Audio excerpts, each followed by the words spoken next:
off, thanks everybody for coming. Every year I share my testimony. Basically, I kind of recap what I learned this last year or this past season. So this year is just going to be talking about my last year with the Rockets. But before I start, I'm gonna fill you guys in on some background. I'm a Bay Area native. I grew up off Highway 101 in Palo Alto. Right by the In-N-Out Burger on Rain Store. Yeah. One of my favorite high school memories, me and my high school friends, we'd go to In-N-Out, get a double-double, maybe some fries, go to McDonald's, get a McFlurry, some apple pies. Then we go to Krispy Kreme, get some donuts. And it's kind of like the trinamic trio, and that was kind of one of my favorite things growing up. After that, I went to Harvard University, and then I, like you guys saw, I joined the Golden State Warriors with my first year in the NBA. So, who here is a Warrior fan? Yeah! Alright, who here is a Rockets fan? Yeah! Alright, I think next year I'm going to share my testimony in Houston. Nah, that's all good. I was a Warriors fan growing up, so I totally know. I know what the Bay Area pride is. As many of you guys know, my first year in the NBA didn't really go well. It didn't go well at all. I hardly ever played, and I got sent to the D League all 3 times. So basically what the D League is the D League stands for the developmental league. It's like the minor league of the NBA. I remember when I first got sent to the D League, my friend found out, he texted me, and he was like, dang, they sent you to the D League? You didn't even make the A, B, or C League? And I was like, no, that's not how it works. The D League stands for Developmental League, so I'm just going to clear that right now, just in case At the start of my second season, the Warriors cut me on the very first day of practice. The Houston Rockets picked me up. I showed up at training camp. There were 6 point guards when I got there. 12 days later, they waived me, and New York picked me up. And then on February 4th, 2012, everything changed. That night I had my breakout game against the New Jersey Nets. And that game changed my life forever. I went from being cut twice in the same season to becoming the New York Knicks starting point guard overnight. I remember after the game, I was literally crying tears of joy. That's the first and only time it's ever happened where I've cried tears of joy. But I was crying tears of joy after that game. We went on to win 7 games in a row, and that's what everyone ended up calling insanity. And then that's when I started hearing all those Lynn puns. My friends knew how much I didn't like it, so they'd always text me and say, wow, you're so intelligent, you're very incredible, or you're so inspiring. It's pretty annoying. But during the insanity, I was setting NBA records. I was on the cover of Time magazine. I was given worldwide fame overnight. And I was literally the most trending person on the entire planet, at least until Sai started going the gauntlet, which I'm not going to do right now. And to top it all off, I got a $25 million contract with the Houston Rockets. And you guys know how much I like to eat, so that comes out to 50 million apple pies, according to my calculations. Someone really likes apple pie. As the 2012-2013 season started, I was supposed to be the cornerstone of the Houston Rockets rebuilding effort. I was supposed to be the new leader, the main guy to finally lead the Rockets back to the NBA playoffs. I was personally expecting to just come in, pick up where I left off. And I remember going on the plane ride over, and I was like, dude, I'm ready to invigorate the city of Houston. And when I got there, they had me on billboards across Houston, and I would drive by and be like, oh man, I look really cool. I was like doing some weird pose. But basically, it was all reminders that I was supposed to save Houston basketball. And the most important thing was I was ready to show everyone that insanity wasn't over. And, but as I've seen many times in my life, what actually happened was nothing like what I had planned. First off, we signed James Harden. For those of you guys who don't know him, he's the guy with the big beard. He's my teammate. And when we signed him, I essentially went from kind of being the franchise player to kind of taking a back seat.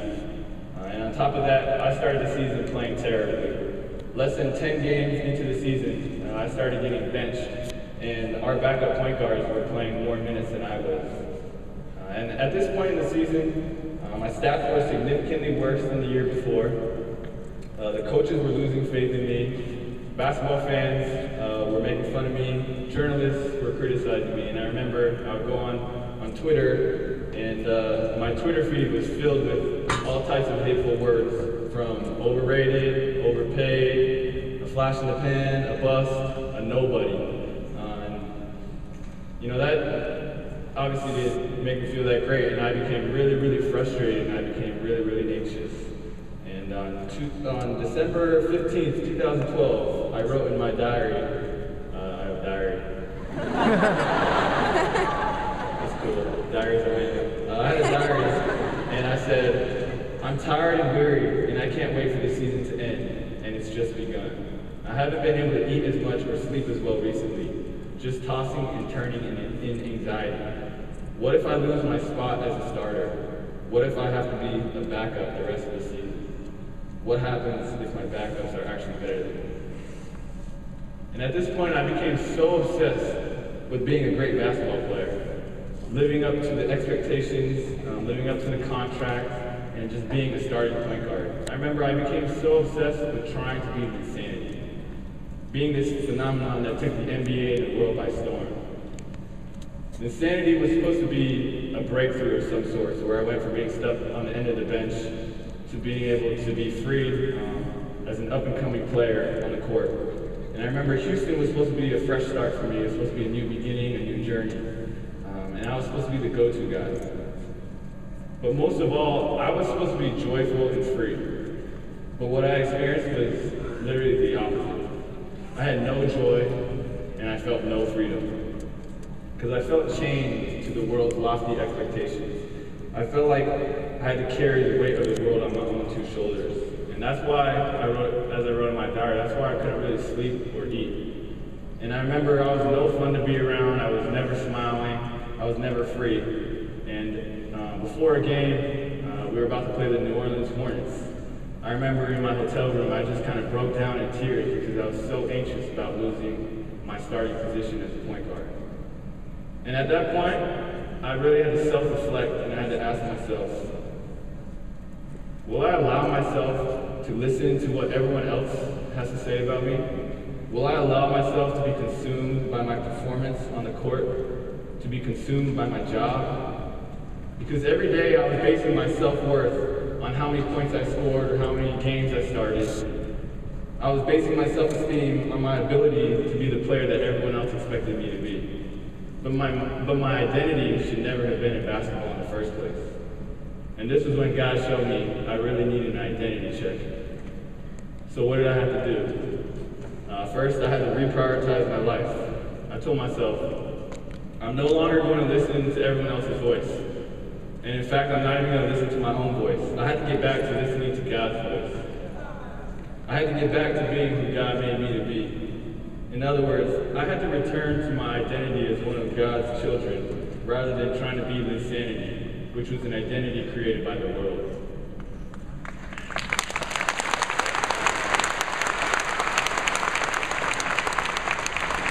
So, my challenge to you today is this. Think about yourself. Who are you? What is your identity? That's why this event tonight is called Identity Unleashed. Because tonight, you need to find out what your identity is. And in order to know the answer to that question, you have to know what makes you the happiest or the most proud of yourself. You have to know what makes you the saddest or what makes you feel like you're not worth anything. You have to know what gives you your self-worth and your feeling of importance.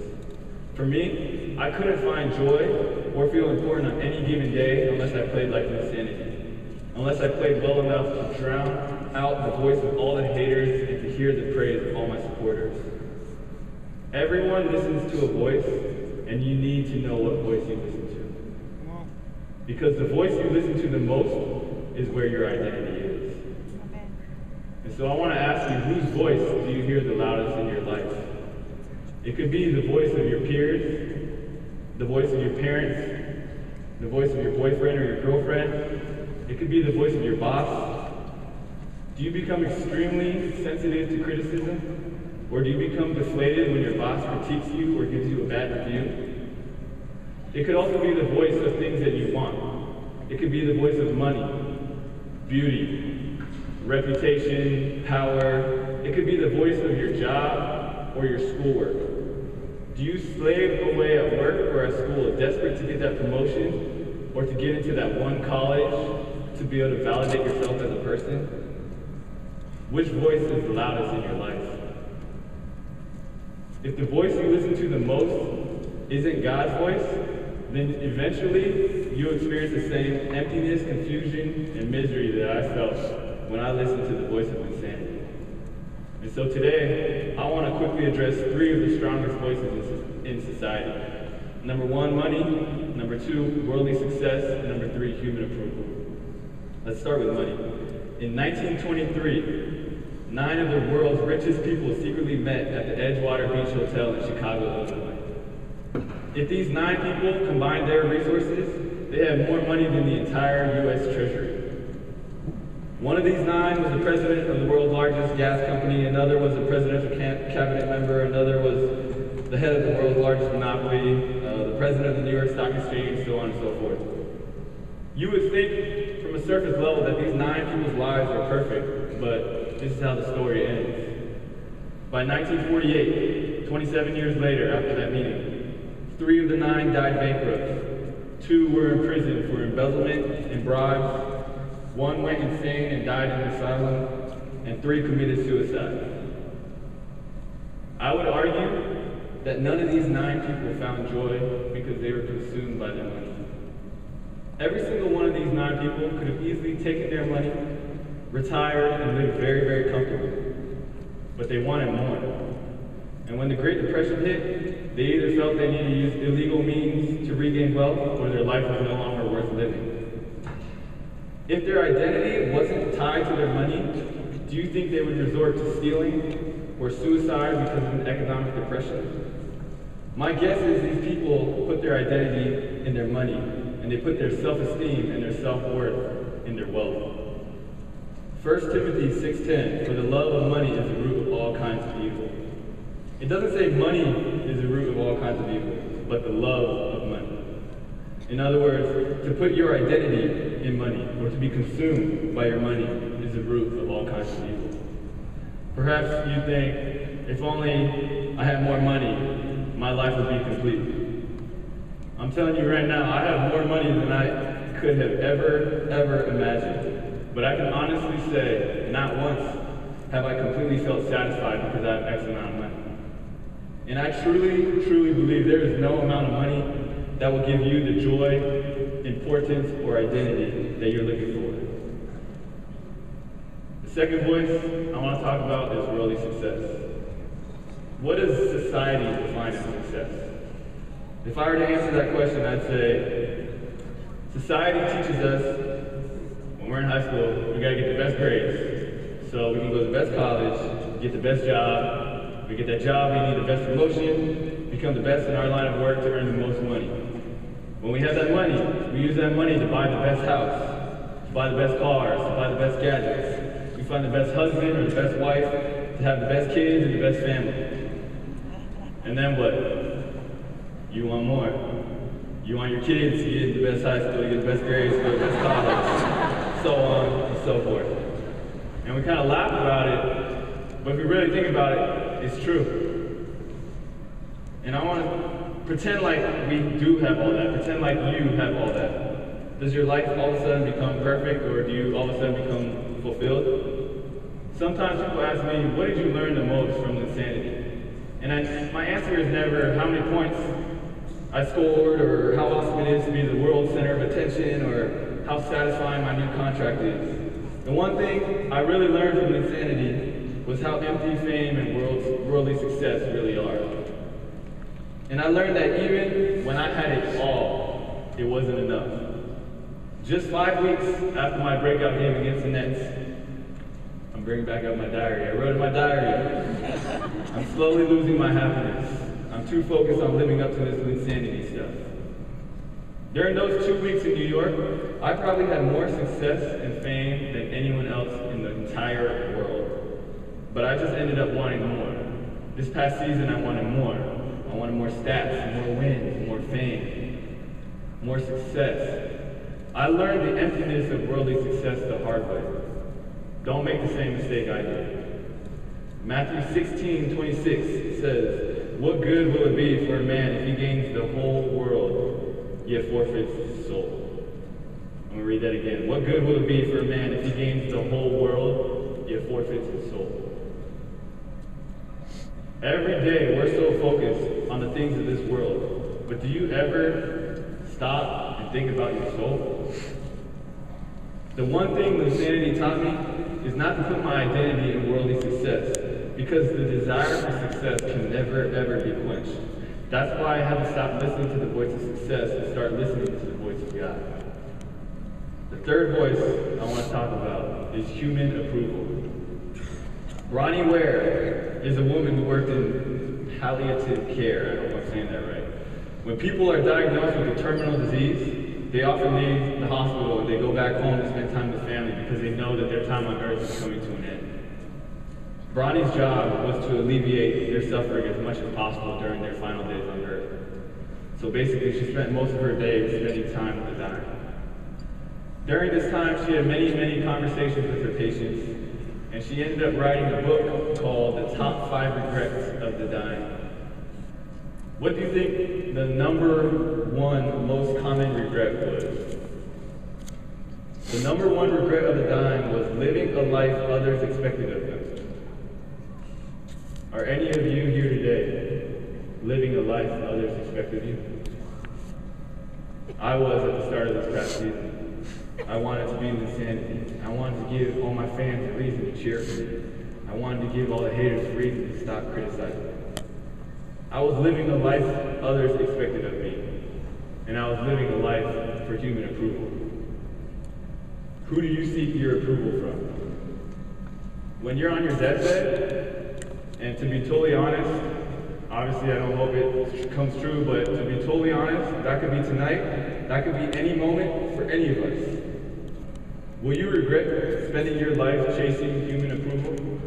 Living a life everyone else expected you to live, trying to be accepted by everybody else? Now don't get me wrong, it's not sinful to have money, success, or human approval, but it is sinful to idolize them like I did with basketball this past year. Perhaps the more important question is, why do you want money, success, or human approval? Or how can you use those blessings, those talents, those resources that God has given you to serve Him and to serve other people?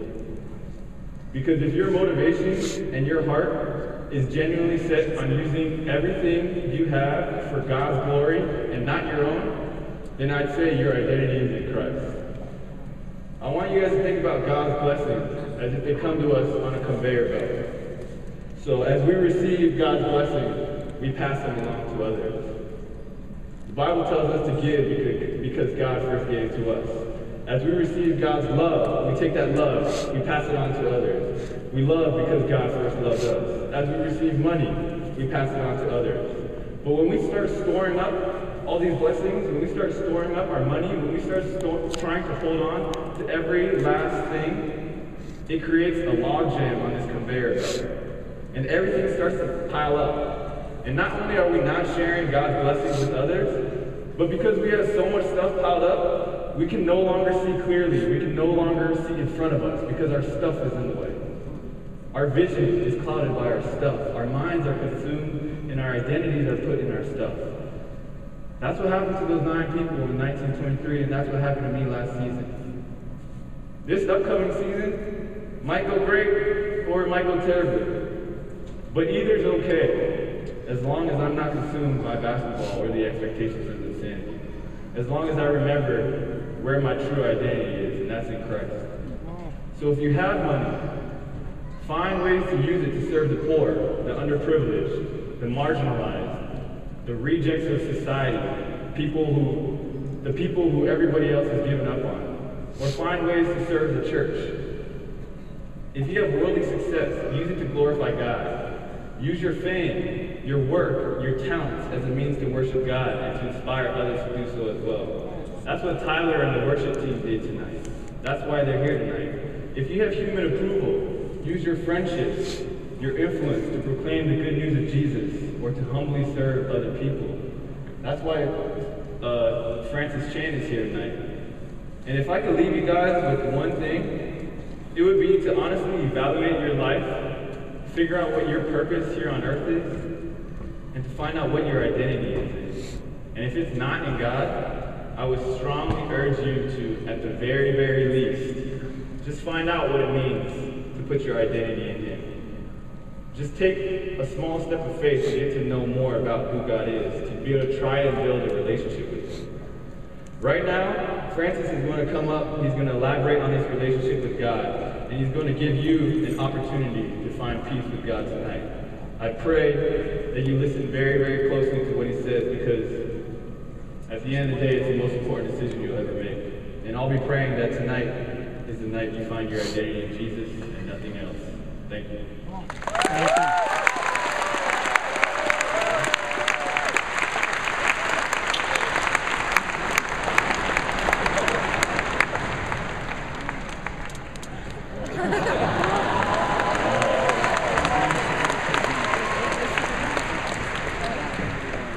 You know, Jeremy was talking about getting caught up in insanity, and I can't even imagine being in his shoes, because I was so caught up, just like you were, right? Every day, you'd look on the sports page and find out, man, how many points did he score, right? And everyone was talking, and I was like,